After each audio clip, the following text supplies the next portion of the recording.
Hi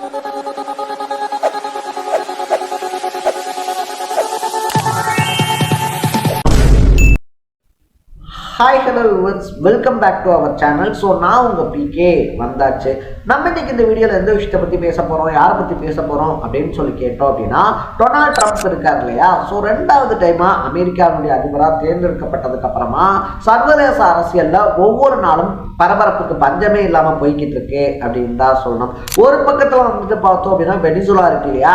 வெனிசுலாவை தன்னுடைய கைக்குள்ளே கொண்டு வந்துக்கிட்டு கொலம்பியா, கிரீன்லாந்து, அதுக்கப்புறமா கியூபான்னு சொல்லிட்டு அடுத்தடுத்த நாடுகளை எப்படி அட்டாக் பண்ணலாம் அப்படின்னு சொல்லிட்டு ஒரு பக்கம் கணக்கு போட்டுக்கிட்டு இருந்த ட்ரம்ப் திடுதிப்புன்னு ஈரான் பக்கமாகவும் திரும்பி இருக்காரு அப்படின்னு தான் சொல்லணும். ஸோ ஈரானுக்கும் அமெரிக்காவுக்கும் வந்துட்டு கடந்த பல வருஷங்களாகவே வந்துட்டு முட்டல் மோதல் பகை அப்படின்றது இருந்துகிட்டே தான் இருக்கு. இஸ்ரேலோட சேர்ந்து வந்துட்டு பார்த்தோம் அப்படின்னா ஒரு டைம் அட்டாக்கும் பண்ணியிருந்தாங்க. இப்படிப்பட்ட பரபரப்பான சுச்சுவேஷன்ல தான் எந்த நேரத்துல வேணாலும் ஈரானை அமெரிக்கா அட்டாக் பண்ணலாம் அப்படின்ற தகவல் வெளியாயிருக்கு.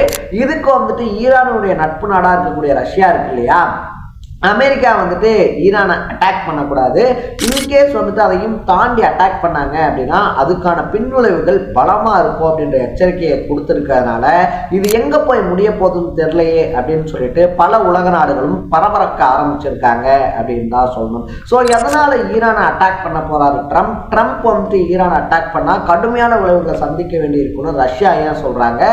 இதை தாண்டி ஈரானை ட்ரம்ப் அட்டாக் பண்ணால் இந்தியா இருக்கு இல்லையா, இந்தியாவுக்கும் பல பாதகங்கள் அப்படின்றது வர இருக்கு. ஸோ இந்தியா இதன் மூலியமா எப்படி பாதிப்படையும் அப்படின்ற மாதிரி பல விஷயங்களை தான் நம்ம பேச போறோம். அதுக்கு முன்னாடி நம்ம சேனலுக்கு நீங்க புதுசா வந்திருந்தீங்க அப்படின்னா மறக்காம சேனலை ஃபாலோ சப்ஸ்கிரைப் பண்ணிக்கோங்க. ஸோ ஃபர்ஸ்ட் ஆஃப் ஆல் வந்துட்டு பார்த்தோம் அப்படின்னா ஈரான் இருக்கு இல்லையா, ஈரான்ல இருக்கக்கூடிய அயதுல்லா அலி இருக்கார் இல்லையா, அயதுல்லா அலி கம்பெனின்னு சொல்லிட்டு அவருக்கும் ட்ரம்ப்புக்கும் வந்துட்டு 7ஆம் பொருத்தமாக தான் போய்கிட்டு இருக்கு. அதனுடைய தொடர்ச்சியாக தான் வந்துட்டு லாஸ்ட் இயரே பார்த்தோம் அப்படின்னா இஸ்ரேல், அமெரிக்கா இந்த 2 நாடுகளும் சேர்ந்து வந்துட்டு ஈரான் மேல தாக்குதல் அப்படின்றத நடத்தியிருந்தாங்க. அதுக்கு பதிலடி தர மாதிரி வந்துட்டு ஈரான் இருக்கு இல்லையா, கத்தார்ல இருக்கக்கூடிய அமெரிக்காவுடைய ஒரு ராணுவ பிரிவை அட்டாக் பண்ணிருந்துச்சு.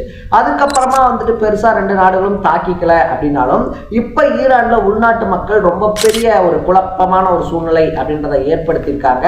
அங்க நிலவக்கூடிய அந்த குழப்பமான சூழ்நிலையை தனக்கு சாதகமா பயன்படுத்திக்க பார்க்குது அமெரிக்கா. ஸோ அந்த நாட்டை உயர்மட்ட தலைவர்கள் இருக்காங்க இல்லையா, அவங்களுக்கு எதிராகவே அந்த மக்கள் போராடுறதுனால அந்த நாட்டு உயர்மட்ட அதிகாரிகள் வந்துட்டு அவங்களை கைது பண்றது, கொலை பண்றது அப்படின்றத தொடர்ந்து பண்ணிக்கிட்டு இருக்காங்க. அப்படி வந்துட்டு போராடக்கூடிய மக்களை நீங்க கைது பண்றதோ கொலை பண்றதோ பண்ணக்கூடாது, அதுக்கும் மீறி நீங்க பண்ணீங்க அப்படின்னா அமெரிக்கா இதை தலையிடும் அப்படின்னு சொல்லியிருந்தாரு ட்ரம்ப். அதையும் தாண்டி வந்துட்டு ஈரான் அது தொடர்ச்சியா நடக்கிறதுனால கிட்டத்தட்ட 2000க்கும் மேற்பட்டவங்க இறந்து போயிருக்காங்க அப்படின்னு சொல்லலாம். இதனால வந்துட்டு பார்த்தோம்னா நீங்க கேட்ட ஹெல்ப் இருக்கு இல்லையா, அது ரொம்ப சீக்கிரம் உங்களை வந்தடையும் அப்படின்னு சொல்லிட்டு ட்ரம்ப் சொல்லியிருக்கிறது தான் இப்போ உலக நாடுகளை உறுத்த வச்சிருக்கு. ஏன்னா நம்ம முன்னாடியே சொன்ன மாதிரி வந்துட்டு அமெரிக்கா இருக்கு இல்லையா, அமெரிக்கா வந்துட்டு ஃபர்ஸ்ட் தனியா ஈரானை அட்டாக் பண்றதுக்கும் அதுக்கப்புறமா இஸ்ரேலோட சேர்ந்து அட்டாக் பண்றதுக்கும் எல்லா பிளானையும் போட்டு வச்சுட்டாங்களா.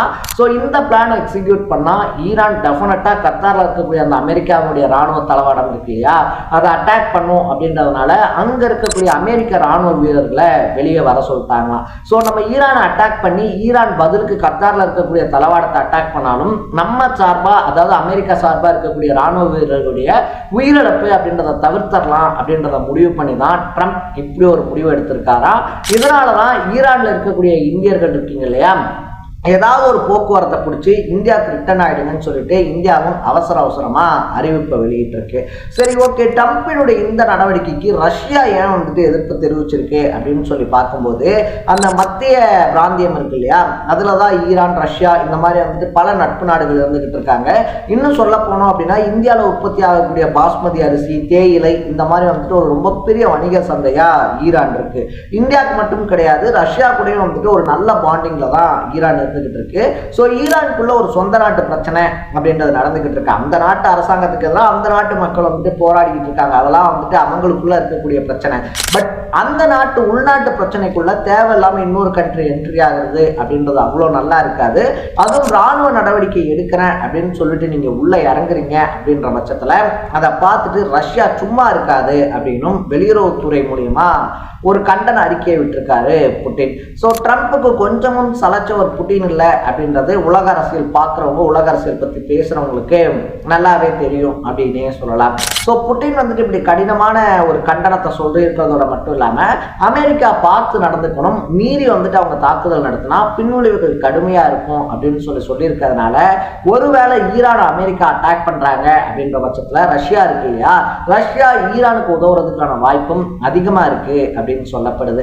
ஸோ லாஸ்ட் டைமே ஈரானை வந்துட்டு அமெரிக்கா அட்டாக் பண்ணப்ப ஏன் ரஷ்யா உள்ள வரல அப்படின்னு சொல்லி கேட்டோம்னா, அவங்க ஆல்ரெடி அங்க உக்ரைன் இருக்கு இல்லையா, உக்ரைனோட வந்துட்டு கடுமையான மோதல் அப்படின்றது பண்ணிக்கிட்டு இருந்தாங்க. இன்னுமே வந்துட்டு உக்ரைன் வீசஸ் ரஷ்யா அப்படின்ற போர் தொடர்ந்து நடந்துகிட்டே தான் இருக்கு. ஸோ அதனாலதான் வந்துட்டு ரஷ்யா மற்ற விஷயங்கள்ல வந்துட்டு பெருசா ஆக்டிவா செயல்படலை அப்படின்னு சொல்றாங்க. ஸோ இதுக்கு முன்னாடி வந்துட்டு ரஷ்யாவுடைய போர்க்கப்பல்களை அமெரிக்கா சிறைபிடிச்சப்பையும் கூட வந்துட்டு ரஷ்யா பெரிய அளவுக்கு தாக்குதலோ இல்லை பெரிய அளவுக்கு வாய் பேசாததுக்கோ காரணம் அங்க உக்ரைனோட போர் அப்படின்றது போய்கிட்டு இருக்கு. இப்ப கான்சென்ட்ரேஷனை வேற பக்கமா திருப்பணும் அப்படின்னா உக்ரைனோட ரஷ்யா தோக்க வேண்டிய சுச்சுவேஷனுக்கு தள்ளப்பட்டுன்றதுதான் முக்கியமான காரணம். ஸோ இதனாலதான் வந்துட்டு ஈரானை நீங்க அட்டாக் பண்ணக்கூடாது அப்படின்ற கண்டனத்தை தெரிவிச்சிருக்காரு ரஷ்யா. ஸோ இதுவே பழைய ரஷ்யா வந்துட்டு உக்ரைனோட போர்ல இல்லாம இருந்திருந்தா டெஃபினட்டா ஈரானுக்காக ராணுவ உதவிகள் அப்படின்றத பண்ணிருக்கணும் எக்ஸ்பெக்ட் பண்ணப்படுது. நம்ம முன்னாடியே சொன்ன மாதிரி இதுல இந்தியாவுக்கு என்ன பிரச்சனை அப்படின்னு சொல்லி கேட்டோம்னா, பல மில்லியன் டாலர்ஸ்ல பாஸ்மதி அரிசி இருக்கு இல்லையா, ஈரானியர்கள் பெரும்பாலும் இந்தியாவில் உற்பத்தி ஆகக்கூடிய விளைவிக்கக்கூடிய பாஸ்மதி ரைஸ் தான் விரும்பி சாப்பிட்றாங்க. ஸோ அதனால வந்துட்டு பார்த்தோம்னா வருஷத்துக்கு பல மில்லியன் டாலர்கள் அந்த உணவுப் பொருட்கள், அந்த பாஸ்மதி அரிசி, அதை தாண்டி வந்துட்டு பார்த்தோம்னா இந்த தேயிலை ப்ராடக்ட்ஸ் எல்லாமே பல மில்லியன் டாலர்ஸ்க்கு எக்ஸ்போர்ட் ஆகிக்கிட்டு இருக்கு. ட்ரம்ப் திடுதிப்புன்னு ஈரானோட யாராவது வர்த்தகம் அப்படின்றது பண்ணீங்கன்னா உங்களுக்கு 25% வரி உயர்வு அப்படின்றது விதிக்கப்படும்னு ஒரு அதிர்ச்சியான குண்டை தூக்கி போட்டிருக்காப்ல. ஆல்ரெடி ட்ரம்ப் போட்ட 50% வரிக்கே வந்துட்டு இங்க இருக்கக்கூடிய உற்பத்தியாளர்கள் திண்டாடிக்கிட்டு இருக்கும்போது இப்ப இன்னொரு 25% வரி அப்படின்றது உற்பத்தியாளர்களை கடுமையான பாதிப்புக்கு உள்ளாக்கி இருக்கு. அதனால என்னதான் ஈரான் நட்பு நாடா இருந்தாலும் ஈரானோட இப்ப வர்த்தகத்தை மேற்கொள்ள முடியாத நிலைமைக்கு தள்ளப்பட்டிருக்கு இந்தியா. அது மட்டும் இல்லாம உற்பத்தியாளர்களும் ஈரானுக்கு பதிலாக வேறொரு சந்தையை தேடுறதுக்கான கட்டாயத்துக்கு ஆளாக்கப்பட்டிருக்காங்க அப்படின்னே சொல்லலாம். இந்த மாதிரி ட்ரம்ப் ஒருத்தருடைய முடிவு ரஷ்யா இந்தியா மாதிரி பல நாடுகளை பாதிச்சுக்கிட்டு இருக்கிறதுனால ட்ரம்பினுடைய ஆட்டத்தை ரொம்ப நாளைக்கு ஆடவிடக்கூடாது அப்படின்னு உலக தலைவர்கள் ஒரு பிளான் போட்டுக்கிட்டு இருக்காங்களாம். ஸோ நீங்க ட்ரம்ப்பை பத்தியும் ட்ரம்பினுடைய நடவடிக்கையை பத்தியும் என்ன நினைக்கிறீங்க அப்படின்றத கமெண்ட்ல போட்டு மறக்காம சேனலை ஃபாலோ பண்ணி சப்ஸ்கிரைப் பண்ணிக்கோங்க. நாளைக்கு இதே மாதிரி ஒரு இன்ட்ரெஸ்டிங்கான வீடியோட சந்திக்கலாம். தட பை பை.